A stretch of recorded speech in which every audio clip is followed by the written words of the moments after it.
gostaria de lembrar a mensagem em termos de vida e história de um homem, a qual citarei o nome posteriormente no sermão.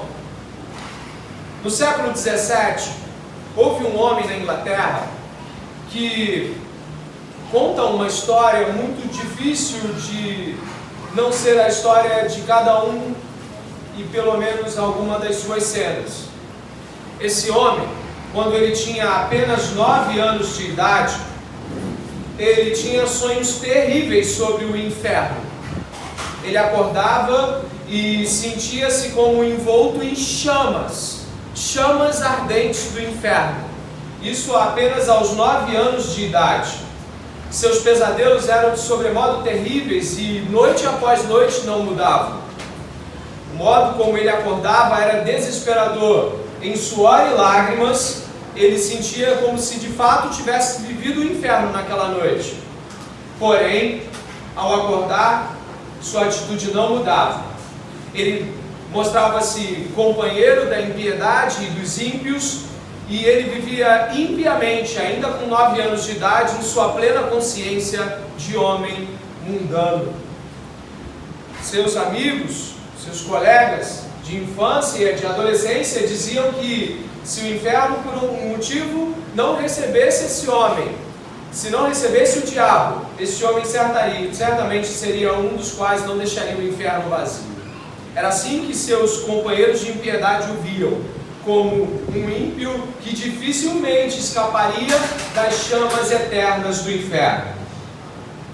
Dentro disso que nós estamos falando, esse homem, que poderia muito bem parecer um homem que se arrependeria logo assim que percebesse sua compreensão de impiedade, pelo contrário, continuou seguindo pela vida adulta e continuou ímpio. Casou-se ímpio. E durante o período da sua juventude, nos seus primeiros anos de casamento, ele, ouvindo um sermão na igreja, compreendeu pelas escrituras que era um pecador e de que lhe cabia o inferno.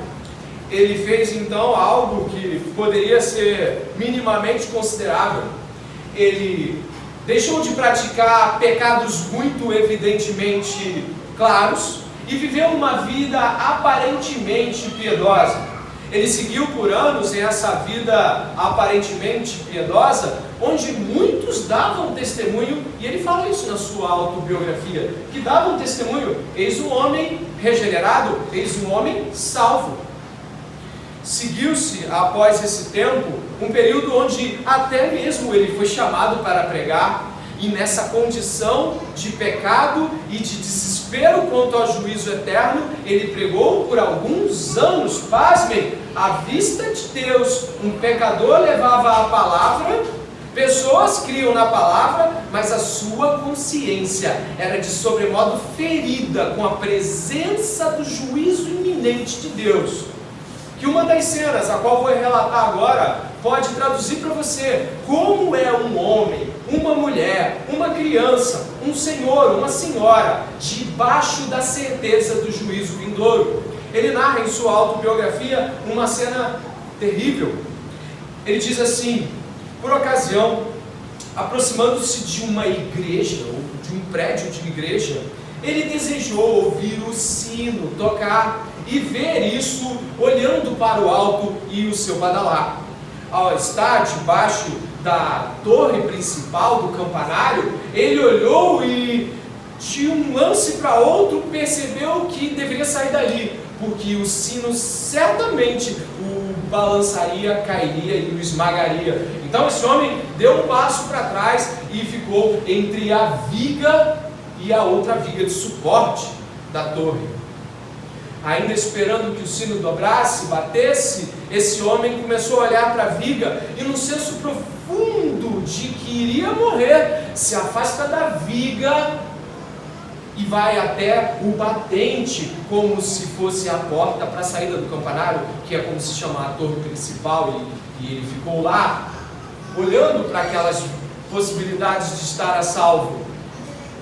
Só que em seguida ele ficou persuadido que certamente em alguns instantes toda a torre cairia sobre ele e de que toda a igreja cairia sobre ele e ele seria esmagado. Então ele saiu do prédio da igreja correndo.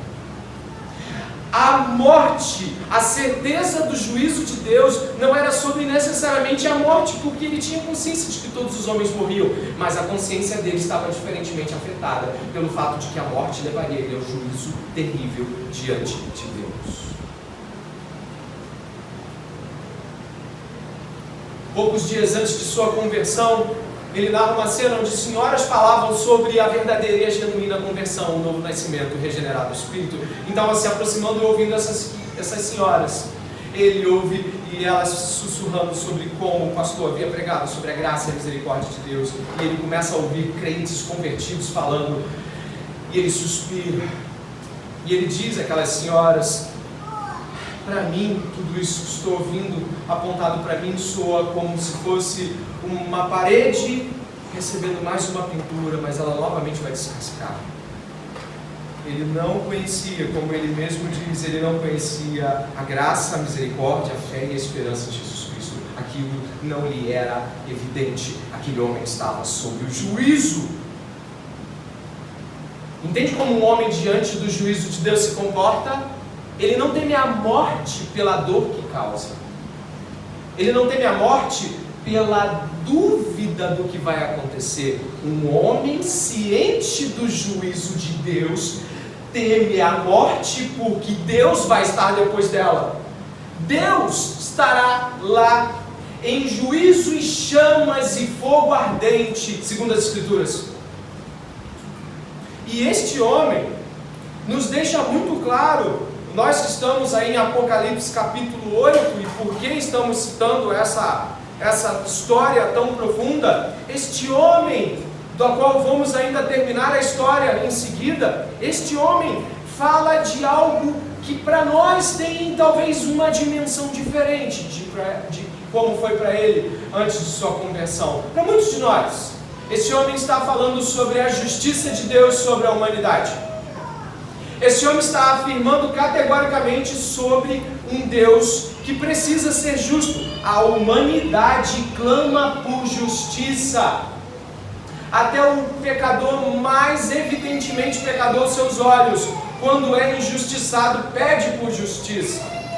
Todos os homens clamam para que o mal retroceda quando o mal lhes fere. Todos os homens pedem e gemem para que haja o fim do mal, ainda que eles não percebam que isso lhes leva a uma condição muito complicada, que em Romanos 3:23 aponta que o fim do mal, logicamente, é o fim do homem, porque todos pecaram e foram afastados da glória de Deus. Logo, ao clamar pelo fim do mal, como se o fim do mal se destacasse de nós, como se o mal fosse tal personalidade, onde nós pudéssemos parar e assistir o fim do mal do lado de fora do mal, é inconsistente. O que este homem que citei passou foi uma experiência que pessoas que estão às bordas da conversão, sendo convencidos pela graça de Deus do juízo iminente, eles percebem: vou morrer e vou dar as contas diante de Deus. Vou morrer e serei esmagado pela potente mão de Deus e lançado no inferno eterno, no fogo eterno, nas chamas eternas. Esse homem tinha essa consciência. Não era medo de morte, era medo de Deus. E se tem uma coisa que muito me torna cético quanto a conversões, é quando o medo da morte é o medo da dor ou o medo do desconhecido. O medo da morte só é válido quando é medo de encontrar Deus. Ainda assim, muitos de nós achamos que quando alguém tem medo de morrer e está se convertendo. Não, ela pode ter medo de morrer pelo desconhecido. Ela pode ter medo de morrer por deixar tantas coisas que preservou. Ela pode ter medo de morrer por N motivos. Pela dor antes da morte, pela angústia.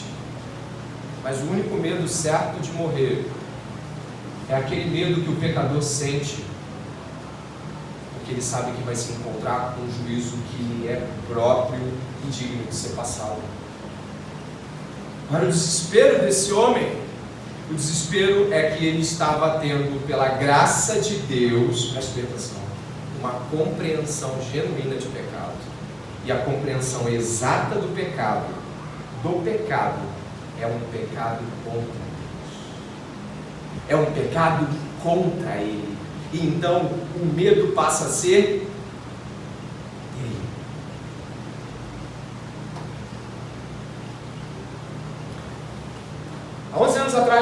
conversão, eu tive medo de Deus. Eu não pensava na morte propriamente, talvez por não ver nenhum motivo físico que me levasse a isso, eu não sei. Mas eu pensava no Deus. Para todos os lugares que eu olhava, Ele estava lá me vendo. Para tudo que eu olhava, estava Ele olhando para mim. E eu tinha medo dele me ver fazendo. Eu não era salvo, o Senhor estava me quebrando ali com o seu juízo e me quebrando as pernas, dizendo: olha, eu estou vendo, o senso claro de que Deus está. Eu lhe pergunto, para você salvo ou não, ou em dúvida, você tem um senso claro de que Deus está neste lugar? Você tem a certeza, ou você está adormecido pela vida e pelas pancadas dos seus afazeres, sofrimentos e ansiedades? Você já percebeu que pode estar tão desatento a ponto de não perceber que estamos diante do Senhor? Esse homem percebeu, e ele não conseguia mais dormir sem pensar no Deus. O que fala o capítulo 8 de Apocalipse? O capítulo 8 de Apocalipse, ele fala do sétimo selo aberto pelo Cordeiro. O sétimo selo, que vem depois de todos que nós examinamos, ou boa parte deles no último sermão, o sétimo selo aberto por Jesus, o Cordeiro de Deus, o único que é digno de abrir o selo da história e desenrolar a história com suas próprias mãos, fala do julgamento da humanidade. E é sobre esse assunto que todos estão abaixo hoje: o julgamento de Deus e a justiça da humanidade sendo colocada ao pó, e Deus olhando para nós e nos mostrando o fim dos impenitentes. Você pode talvez lembrar, eu espero que você lembre, no último domingo, nós estávamos falando aqui sobre o fato, e eu vou ler com você algo importante sobre isso, sobre o fato de que o autor do livro de Apocalipse, a qual todas as profecias são endereçadas para que o livro não seja selado, mas descoberto, que é João, o apóstolo, ele não está trabalhando com o livro de Apocalipse em ordem cronológica. Eu vou ler aqui um trecho importante para que você entenda isso. A unidade do livro de João, pois não é cronológica nem aritmética, mas artística, como de um tema musical com variações, cada variação adicionando algo novo à significação da composição como um todo. Este é o único ponto de vista que faz justiça adequada ao duplo fato de que cada nova série de divisões, ao mesmo tempo, recapitula e desenvolve os temas já declarados que seguem adiante. Ou seja, nós estamos diante do sétimo selo, que nos leva à sétima trombeta, que nos leva ao sétimo flagelo da sétima taça. E os capítulos que nós estamos estudando, eles não estão acontecendo em ordem cronológica, mas eles estão sendo como uma pintura. Imagine uma pintura, se João pintasse o Apocalipse e ele estivesse diante de nós com uma tela, ele daria algumas cores aqui na parte de cima, ia até a parte de baixo, retornaria a parte do meio e voltaria para a parte de cima. Ele está pintando um quadro só. Os acontecimentos estão sendo dispostos como ele está vendo, e nós, pela graça de Deus, podemos observar isso como um grande quadro pintado, como uma música só. Não são 21 elementos distintos, mas são acontecimentos colocados diante de uma ótica. O sétimo selo leva a sétima trombeta, que leva a sétimo flagelo. Mas como interpretar e como entender essas realidades? Ou do que estamos falando? Nós estamos falando de que o sétimo selo, e eu não quero ser redundante com a minha fala, vem antes do sexto. E o sexto selo, ele nos aponta para duas colocações muito claras, que antecedem o fim dos tempos. O último flagelo, a última trombeta, eles serão antecedidos por adventos, por situações muito claras, no sexto selo, na sexta trombeta e no sexto flagelo. Se você puder perceber, vai ver que o sexto selo, que eu posso encontrar com você no capítulo 6, por favor, no verso 12.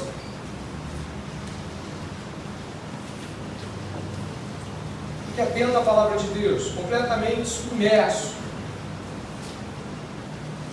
O sexto selo, ele abre uma sequência de dores e angústias que nós lemos semana passada, e é isso que antecede o capítulo que estamos estudando, que no verso 12 do capítulo 6, leremos assim: vi quando o cordeiro quebrou o sexto selo, houve um grande terremoto, o sol se tornou negro como um pano de saco feito de crina, a lua ficou toda vermelha como sangue, as estrelas do céu caíram sobre a terra, como a figueira deixa cair os seus figos verdes quando sacudida por um vento forte, e o céu recolheu-se como um pergaminho quando se enrola. Então todos os montes e as ilhas foram movidos do seu lugar. Os reis da terra, os grandes, os comandantes, os ricos, os poderosos, e todo escravo e todo livre se esconderam nas cavernas e nos penhascos dos montes, e disseram aos montes e aos rochedos: caiam sobre nós e nos escondam da face daquele que está sentado no trono e da ira do Cordeiro, porque chegou o grande dia da ira deles, e quem poderá resistir? Existe aqui um golpe duríssimo de Jesus Cristo sobre a humanidade. Dores são infligidas, os poderes do céu, diz o Senhor no Evangelho, são abalados. O sol escurecendo, o povo vendo terremotos, se escondendo para não morrer, a morte não pega. E eles tendo a consciência muito clara, que não se trata de um tremor de terra isolado, que não se trata de um vento que bateu ali, mas vai parar. A humanidade está cônscia, Deus, o próprio Deus, está nos afligindo. Isso precisa ficar muito claro. A ira de Deus reconhecível diante da raça humana, você entende? A raça humana está vendo Deus ferindo ele, e não se comove. Então esse é um ponto que eu gostaria de ressaltar, antes da abertura do sétimo selo, é que a humanidade será ferida. Os grandes e os pequenos, você viu aqui os escravos, os comandantes, os reis da terra, todo tipo de classe, todo mundo vai ver, todo olho verá. E o que vai acontecer não comove o homem. Isso eu disse semana passada. Mas existe um outro aspecto que é muito claro também no sexto selo, sexta trombeta, sexto flagelo. A gente encontra isso no capítulo 10. E nós vamos encontrar que na sexta trombeta, o anúncio da chegada de algo atormentador também tem o anúncio do Evangelho. Olha que coisa magnífica! Durante esse período de abalo e de destruição, o Evangelho continua sendo profetizado. Deus continua falando das suas verdades. Capítulo 10, verso 9, por favor. João vai até um anjo. Receba, por favor. Capítulo 10, verso 9. Então fui ao anjo, pedindo que me desse o livrinho. Ele então me falou: pegue o livrinho e devore-o. No seu estômago ele será amargo, mas na sua boca será doce como mel. Peguei o livrinho da mão do anjo e o devorei. Na minha boca era doce como mel. Quando, porém, comi, meu estômago ficou amargo. Então me disseram: é necessário que você ainda profetize a respeito de muitos povos, nações, línguas e reis. Agora olha o que acontece no capítulo 11. Foi-me dado um caniço semelhante a uma vara, e também me foi dito: levante-se e vá medir o santuário de Deus, o altar e os que adoram no santuário, mas deixe de lado o ato exterior do santuário, e não meça, porque esse ato foi dado aos gentios, que por 42 meses pisarão a cidade santa. Darei autoridade. Aqui ele começa a falar de duas testemunhas no Apocalipse. Há um complexo movimento entre João no passado e as testemunhas que se adiantam. Darei autoridade às minhas duas testemunhas, para que profetizem durante 1260 dias, vestidas de pano de saco. São estas as duas oliveiras, os dois candelabros que estão em pé diante do Senhor da terra. Se alguém pretende causar-lhes dano, da boca dessas testemunhas sai fogo e devora os inimigos. Sim, se alguém pretender causar-lhe dano, certamente deve morrer.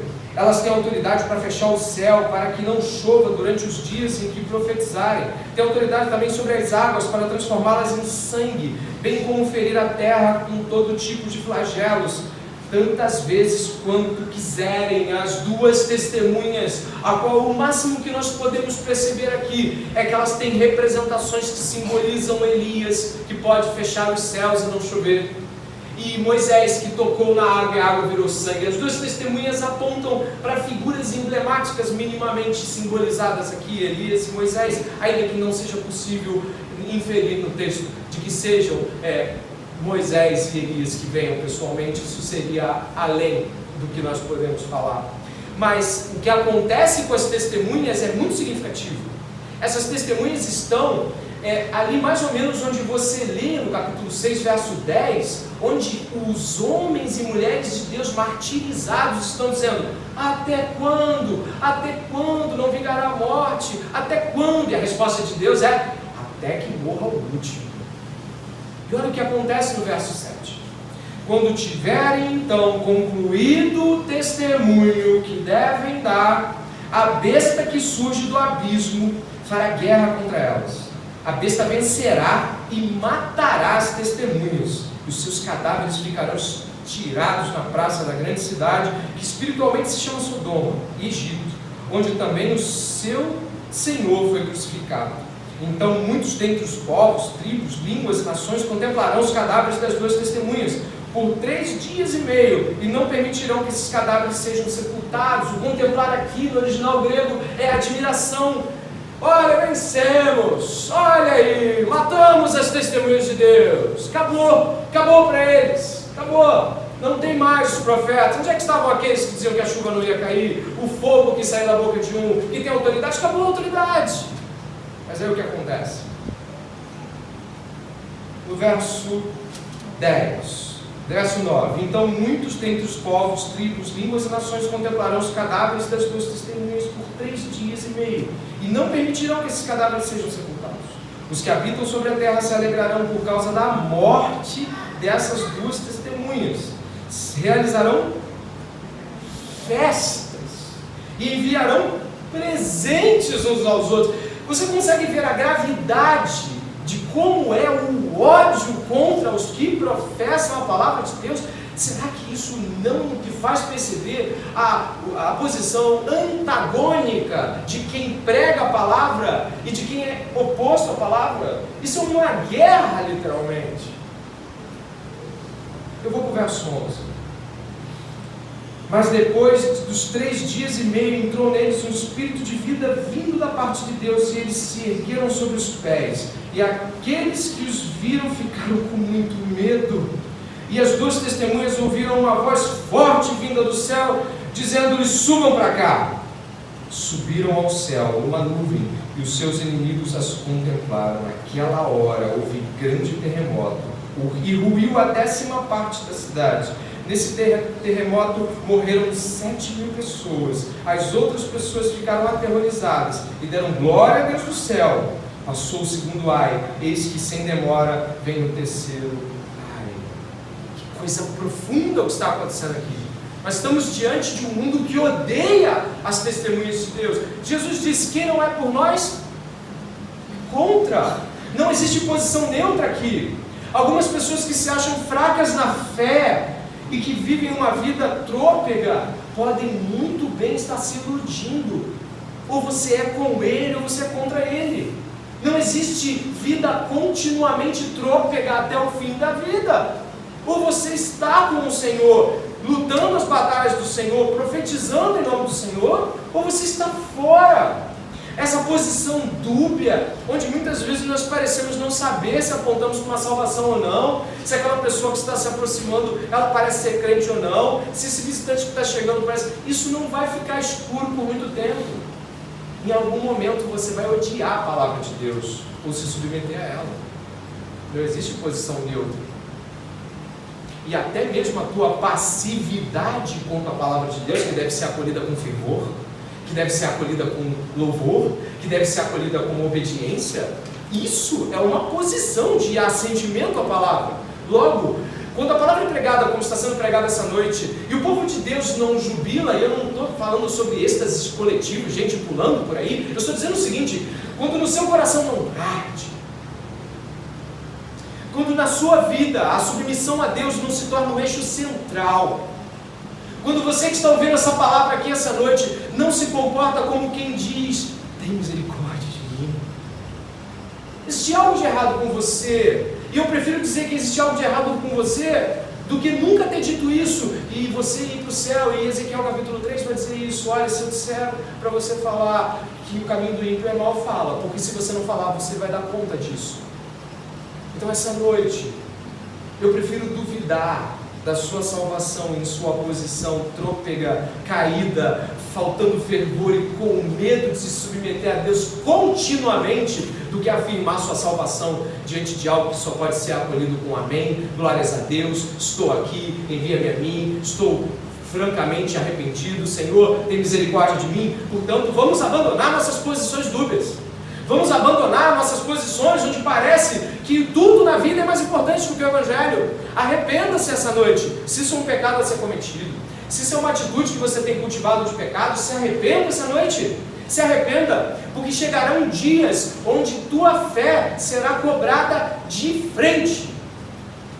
E aí você se alegra com a morte dos profetas, ou morre com os profetas.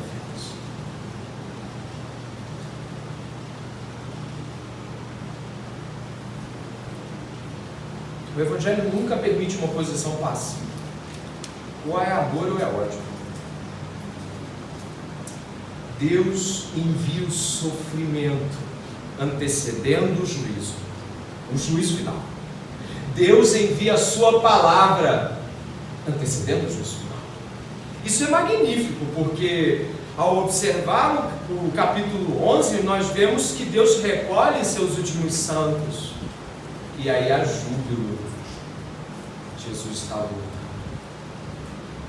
E aí, no cenário do Apocalipse, você já está lá no 19 e 20, quando essas trombetas de alegria são ressoadas, o Cordeiro já está marchando. Ele já está vindo com suas miríades de anjos.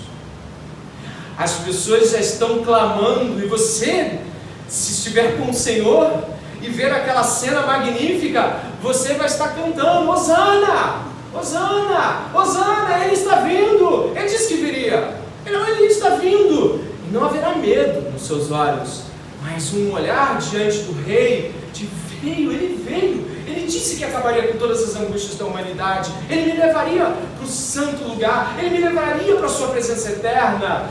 Mas esse júbilo pertence aos santos. Mas esse júbilo e essa alegria pertencem aos salvos. Sua passividade diz o quê? Diz que você não anseia pelo retorno do Messias. O homem de que citávamos, John Bunyan. John Bunyan foi o homem que viveu os tormentos que comecei a falar no início do sermão. O inferno nos sonhos de 9 anos de idade. O pavor de pensar que a qualquer momento, morrendo, estaria diante do juízo de Deus. John Bunyan, o pregador, o latoeiro John Bunyan. Para muitos, um homem que sempre queimou na palavra, e poucos conhecem seu passado, onde era um homem devasso e entregue a todo tipo de imoralidade e perversidade. Mas um dia viu um Deus grande, um juízo enorme, e viu que ele estava na linha desse juízo. A angústia de John Bunyan, depois que ele é salvo por Jesus, é tão grande, que as pessoas contam relatos de salvação incríveis, fantásticos. Eu estava lendo um relato de salvação onde um homem estava bêbado, completamente bêbado. Ele vai ouvir um sermão de John Bunyan numa casa. John Bunyan começa a pregar e começa a falar sobre os terríveis olhares do inferno. Aquele homem se levanta da cadeira, chorando, desesperado, diz: eu não quero ir para aquele lugar. Aquele homem se tornou depois um dos grandes pregadores daqueles anos do século XVII. Ele ouviu uma vez uma pregação ao coração, queimando. Ele nunca mais voltou a ser o mesmo homem. Ele creu. Existe um sermão do John Bunyan, a qual você pode pegar na íntegra e ver. Ele se chama Pregação a uma grande figueira estéril. Esse sermão aterrador. Nesse sermão, John Bunyan coloca a morte como um ser pessoal. E eu gostaria que você pudesse, nesse momento, contemplar O que para John Bunyan é estar diante da morte iminente e de como Deus, falando por sofrimento e palavra, apela ao coração dos homens. Olha o sermão do John Bunyan aí, para que você possa ouvir e se compungir também. Ele diz: morte, vem e fere esta figueira. E assim o Senhor abala este pecador e o lança rapidamente num leito de morte, dizendo: leva-o, morte. Ele tem abusado de minha paciência e tolerância, esquecendo que elas deveriam tê-lo levado ao arrependimento e aos seus frutos. Morte, leve embora esta figueira, leve esse professo estéril para o inferno. Com isso a morte vem ao quarto, com olhares sombrios, sim, e o inferno a acompanha para o lado da cama. Ambos fitam o professo, com dores no corpo, com dor na cabeça, com dores nas costas, a falta de ar, desmaio, tontura, tremor no joelho, dor no peito e quase todos os sintomas de um homem que está além de qualquer recuperação. Agora, enquanto a morte está atormentando o corpo desta maneira, o inferno está lidando com a mente e a consciência, afligindo-as com suas angústias, lançando nelas centelhas de fogo e ferindo com tristezas e temores de condenação eterna o espírito desta pobre criatura. E agora ela começa a pensar consigo mesmo e a clamar a Deus por misericórdia: Senhor, poupa-me! Senhor, poupa-me! Não, diz o Senhor, você tem sido uma provocação para mim nesses 3 anos. Quantas vezes você já me desapontou? Quantas ocasiões você gastou em vão? Quantos sermões e outras misericórdias eu de minha paciência lhe concedi, mas não tiveram nenhum proveito. Leva à morte.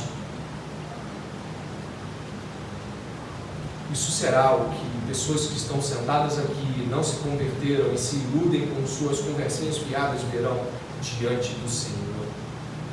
John Bunyan estava pregando sobre Lucas 13 e a figueira estéril. O Senhor está pregando hoje aqui. Ele está falando conosco sobre pessoas que duvidam que seu juízo acontecerá, ou sobre pessoas que, embora creiam que acontecerá um juízo, não vivem de acordo com isso. E eu falo com bastante temor e tremor no coração, porque já ouvi pregações como essa, pregações sobre o juízo de Deus, e não estremeci, e me arrependo. E me arrependo, estou tremendo de medo diante do juízo anunciado a mim também essa noite. Diante do fato de que um dia, quando o 7º selo for aberto, haverá silêncio, como nós lemos no verso 1. Não há mais profecias, não há mais nada para ser dito. Acabou. O silêncio, vai em Apocalipse 8:1, antecede.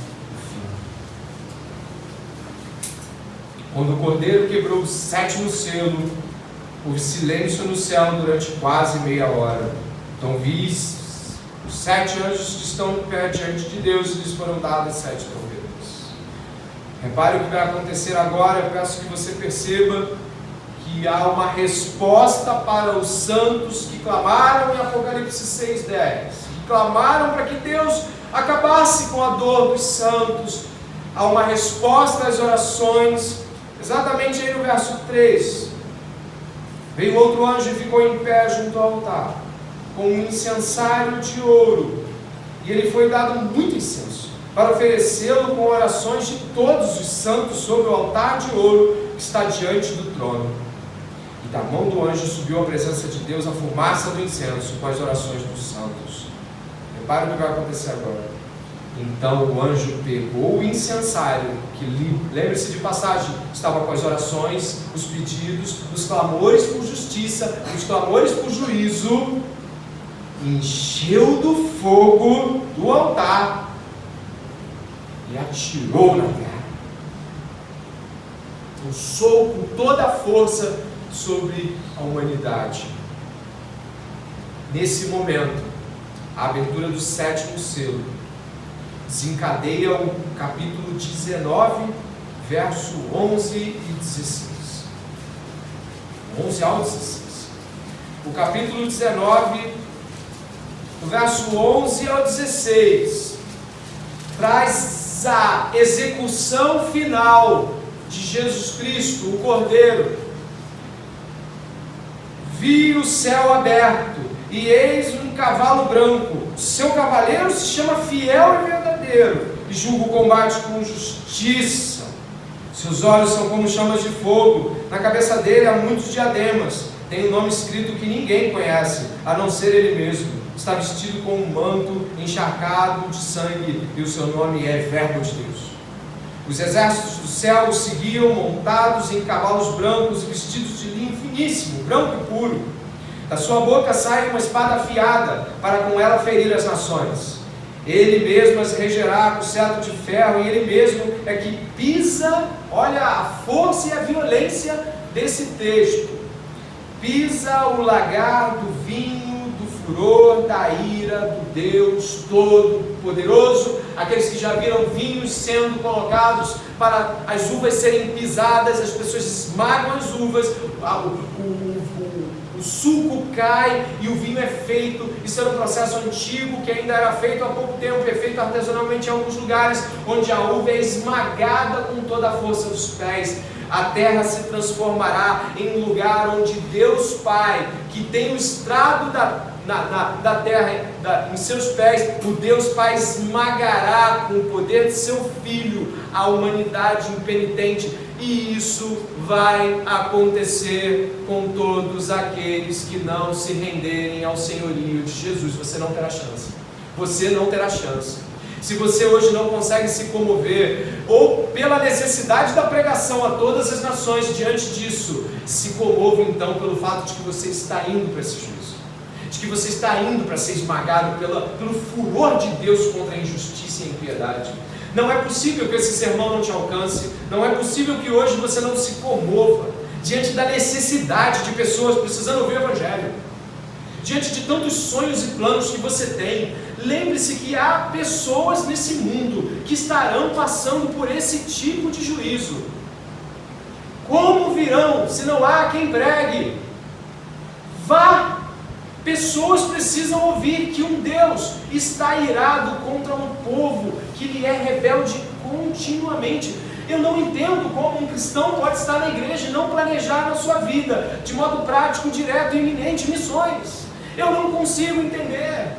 Me chame de imediatista, me chame de um cara que não planeja a vida, me chame do que você quiser, mas quando eu vejo esse texto, eu me apavoro. Há bilhões de pessoas que nunca ouviram o Evangelho e serão esmagadas com toda a justiça, porque são rebeldes conscientemente a Deus. Isso levou grandes homens a irem a missões. Tenha compaixão essa noite. Compadeça-te desses povos e olhe, por favor, para Deus e diga: envia-me a mim. Envia-me a mim. Eles pagarão justamente pelos seus pecados. Mas se por um lado Deus hoje ordena a pregação do juízo, Deus também nos impulsiona às nações, nos impulsiona aos lugares ermos onde não há Evangelho. Só temos uma vida. Só temos uma vida. Que ela seja vivida de acordo com essas palavras. Verso 17 ao 21 mostra o completo desespero a qual passarão aqueles que não se dobraram ao Senhor. Então vi um anjo posto em pé no sol. Pare que o quão poderoso é esse anjo.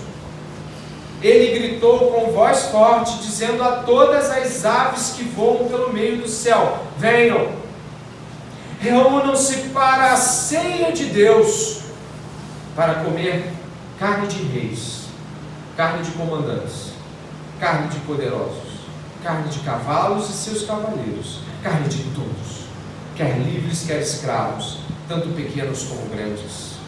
e vi a besta e os reis da terra com os seus exércitos reunidos para fazer guerra contra aquele que estava montado no cavalo e contra o seu exército.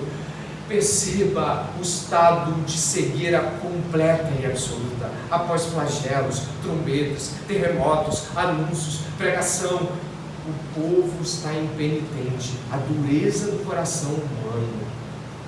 Os anjos estão dizendo, aquele anjo forte está dizendo, vocês vão se fartar, haverá carne para as aves comerem à vontade. Olha que cena aterradora. Isso destoa de todos os filmes que você viu, sabe? Se você já viu um filme de terror, de carnificina ou coisas desse tipo, que eu particularmente evito, mas eu via muito quando eu era ímpio, eu gostava de ver de que modo as coisas poderiam acontecer, mortes, lançamento de filmes antigos como Premonição, de que modo essa pessoa vai morrer. Esqueça! A morte infligida por Deus será terrível. Dor sobre dor. Estamos diante de morte e dores que os homens não são capazes de fazer sentir. Só Deus pode fazer isso. Isso é terrível. Isso é para você não dormir se você estiver com dúvida de salvação. Mínima dúvida. E diz, verso 20: mas a besta foi presa, e com ela foi preso o falso profeta, que com os sinais feitos diante da besta, seduziu aqueles que receberam a marca da besta, ou seja, o sinal do governo desse mundo, e eram os adoradores de sua imagem. Olha que cruel e terrível, e como você e eu não estamos acostumados com leituras dessas. Os dois foram lançados vivos dentro do lago de fogo que queima com enxofre. Os outros foram mortos com a espada que saía da boca daquele que estava montando no cavalo, e todas as aves se fartaram de suas carnes. Este é o sétimo selo. Esse anúncio preconiza o juízo. Ou você pensa que as coisas acabam aí? Você acha que acaba na dor? Não. João cita a segunda cena, que provavelmente está na página seguinte da sua Bíblia, no capítulo 20, verso 11. Após as mortes, gelos, destruições,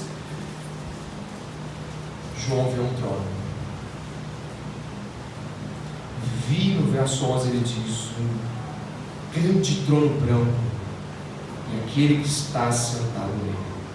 A terra e o céu fugiram da presença dele, e não se achou lugar para eles. Vi também os mortos, os grandes e os pequenos, que estavam em pé diante do trono. Então foram abertos livros, ainda outro livro, o livro da vida foi aberto. Os mortos foram julgados, segundo as suas obras, conforme o que estava escrito nos livros. O mar entregou os mortos que nele estavam. A morte e o inferno entregaram os mortos que neles haviam, e foram julgados um por um, segundo as suas obras. Então a morte e o inferno foram lançados no lago de fogo.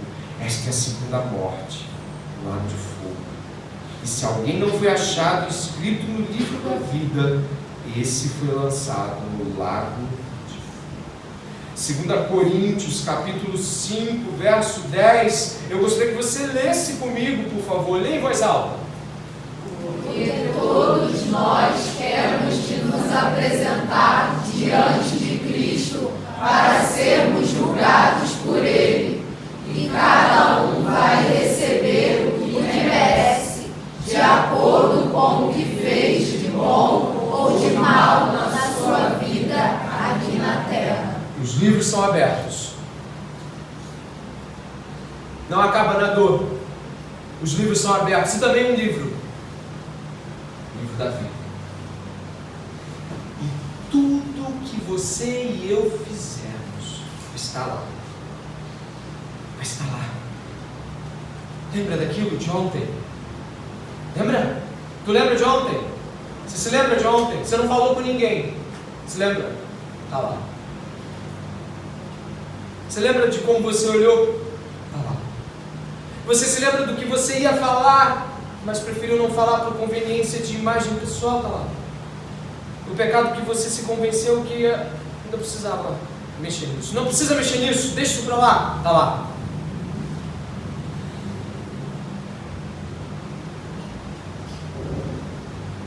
Isso perturbou John Bunyan e devia perturbar você. Os segredos dos homens serão abertos, como diz Paulo em Romanos. E todos seremos julgados segundo aquilo que fizemos pelo corpo. Isso mexe com você? Comigo mexe muito. Se nós já ficamos com medo que pessoas descubram nossos pequenos segredos malignos aqui na Terra, se nós já ficamos com medo de que vazem nossas informações do passado antes da conversão, se nós já ficamos atemorizados quando alguém que confessamos algo, alguém soltou, caiu ali. E agora, como é que eu vou olhar para os irmãos? E agora, como é que eu vou lidar? Todos já sabem, todos estão olhando para mim, estão todos olhando para mim. Um dia Deus vai olhar para você e tudo que você e eu fizermos estará diante dos olhos dele. Tema a Deus. Os livros serão abertos. Os livros serão abertos.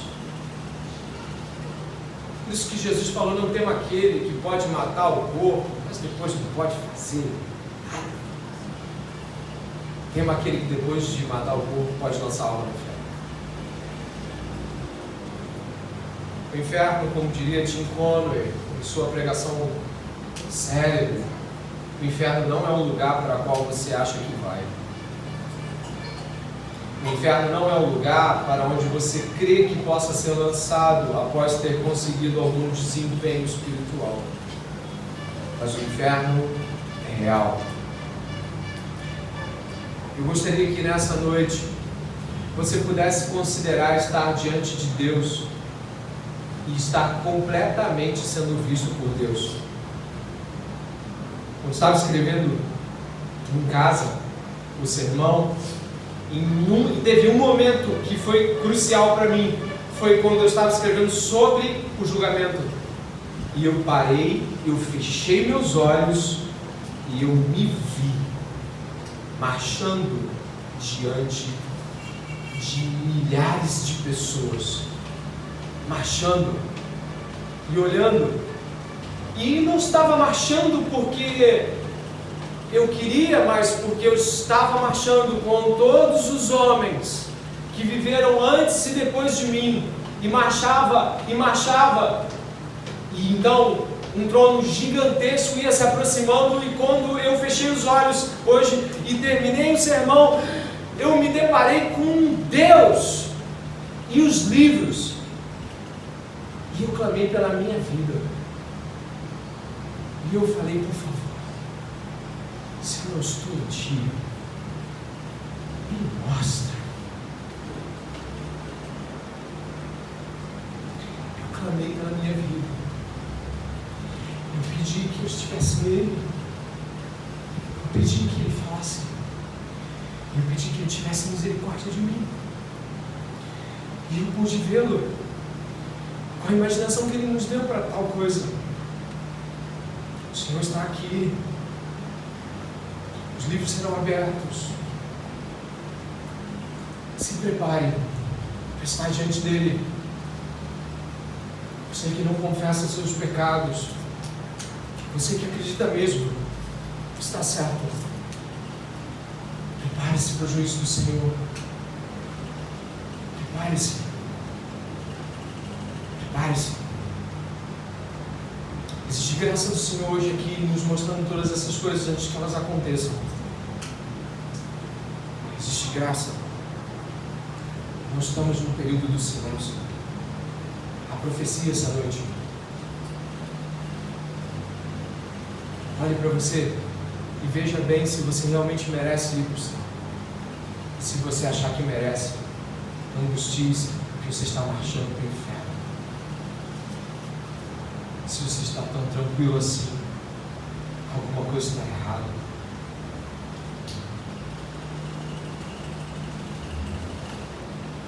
Gostaria de lhes apresentar o motivo pelo qual eu continuo pregando a mim mesmo, mesmo quando eu percebo que eu merecia o juízo. João 3,16 diz que Deus amou o mundo de tal maneira que deu seu único filho.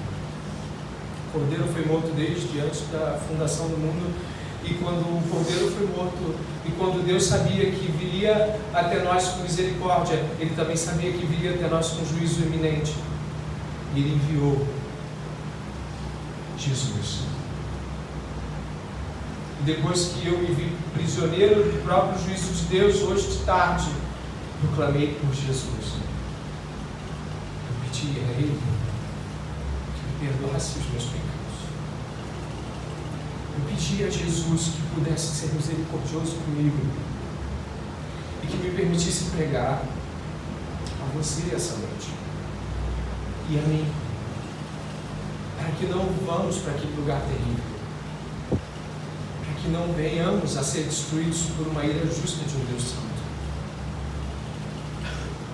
Porque Deus amou o mundo de tal maneira que deu seu Filho unigênito para que todo aquele que nele crê não pereça, mas tenha vida eterna. Que Deus enviou seu Filho ao mundo não para que condenasse o mundo, mas para que o mundo fosse salvo por ele. Quem nele crê não é condenado, mas o que não crê já está condenado, porque não crê no nome do unigênito Filho de Deus. A condenação é essa: a luz veio ao mundo, mas os homens amaram mais as trevas do que a luz, porque as suas obras eram más. Mas todo aquele que pratica o mal detesta a luz e não se aproxima da luz, para que as suas obras não sejam reprovadas.